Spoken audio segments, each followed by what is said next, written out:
We're working the beads tee, which is a raglan sweater that has this slip stitch or mosaic knit pattern in it.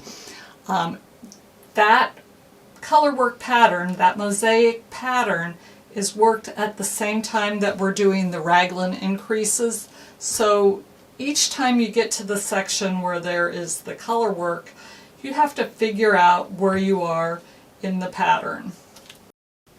Here is how you stay in pattern on the beads tee.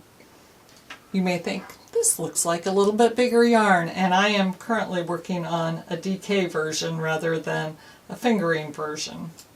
So I've worked one repeat of the pattern plus one row, so I'm ready to start on row 2 of the pattern, which is slip 3 in the main color and knit 3 in the contrasting color.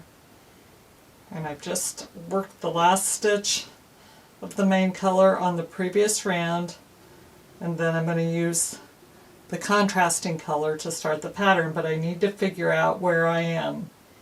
Okay, so I can see 1, 2, 3 stitches that were knitted, so those are the 3 stitches that I need to slip. And then these 3, 1, 2, 3, will be knit in the contrasting color. So the very first stitch will be slipped in the main color. So basically, you look at the pattern that you already have and figure out where you are so that the beads stay in line. The contrasting colors are all in one straight line, and the main color is all in one straight line. So we're just going to begin knitting 3 of the contrasting color, and then we'll slip 3 of the main color. And after we do that, we just look and make sure that those stitches line up, and they do.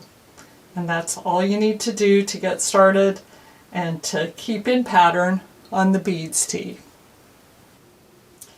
Any pattern where you're increasing stitches at the same time as working a pattern, you're going to have to build off the existing stitches as you increase stitches.